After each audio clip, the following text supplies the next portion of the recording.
Ndeye Mariam Ndiaye. Mesdames et messieurs, bonjour. Le personnel de l'éducation reprend service aujourd'hui sur toute l'étendue du territoire national, suivi après-demain, mercredi 7 octobre, des élèves. Cependant, nos confrères de Sud Quotidien notent que la rentrée scolaire 2015-2016 ne sera pas effective dans toutes les régions du Sénégal, car des difficultés majeures risquent de plomber l'ouverture des classes, notamment à Diourbel, Ziguinchor, Mbour, Kaolack, Sédhiou et Dakar et sa banlieue. Nos confrères de Sud Quotidien nous indiquent que les infrastructures scolaires ne sont pas encore prêtes pour accueillir les élèves, pour la simple raison que la plupart des réceptifs scolaires sont envahis par les eaux. Qui plus est, le déficit de matériel scolaire, comme les tables bancs, mais aussi la non-installation des abris scolaires, vont sûrement plomber le démarrage effectif des apprentissages. Nos confrères nous indiquent même que le ministre de l'Éducation, Serigne Mbaye Thiam, s'était rendu dans quelques établissements de la banlieue fortement envahis par les eaux de pluie, et c'était pour faire le point sur la situation des écoles. Et selon lui, sur les 9549 écoles qui existent au Sénégal, seules 146 étaient touchées par les eaux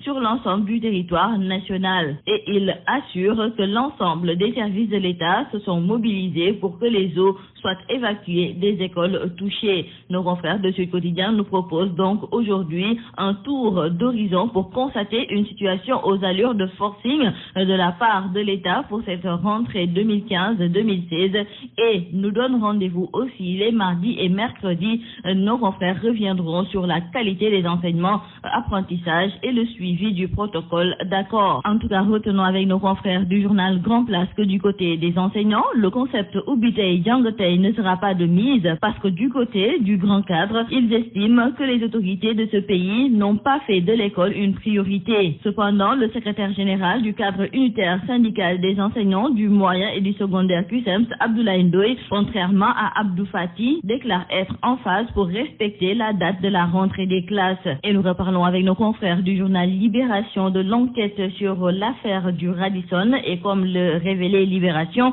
2 ressortissants guinéens ont été inculpés et placés sous mandat de dépôt dans le cadre de cette affaire. Il s'agit de Absa Oumar Souaré et de Galoya Ba. Ces derniers ont livré des explications étonnantes à la division des investigations criminelles. Boubacar Gueye, le président de l'association Horizon Sans Frontières, est l'invité de nos confrères du journal Le Populaire. Et dans l'entretien qu'il leur a accordé, Boubacar Seye se dévoile et jette l'anathème sur le régime, notamment par rapport à la gestion du drame de Mina qui a coûté la vie à des Sénégalais. Boubacar Seye a été le premier à réclamer l'installation d'un comité de crise et il a même invité le chef de l'État à décréter 3 jours de deuil national. Et selon lui, les pèlerins sont sous le choc et malheureusement, il constate que le Sénégal n'a pas pu assister ses ressortissants dans ce drame. Boubacar Seye, toujours dans l'entretien qu'il a accordé à nos confrères du journal Le Populaire, s'est aussi prononcé sur les questions liées à la migration. Et nous terminons par le sport. Les Lions, championnes d'Afrique de basket à Yaoundé, sont arrivées hier à Dakar à bord de la Pointe Sarène mise à leur disposition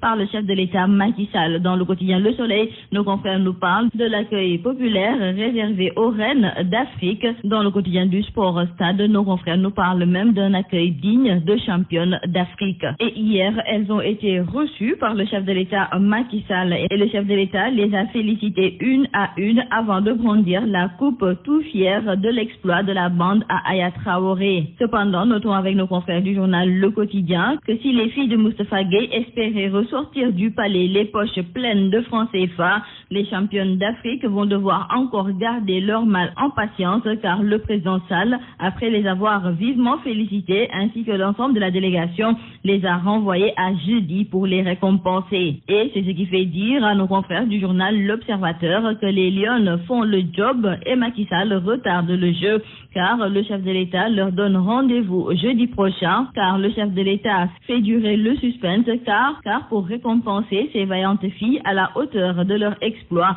le chef de l'État a prévu une audience spéciale jeudi prochain. En attendant, le président a pris la décision ferme de construire une salle de basket moderne. C'est tout à vos journaux et très bonne lecture.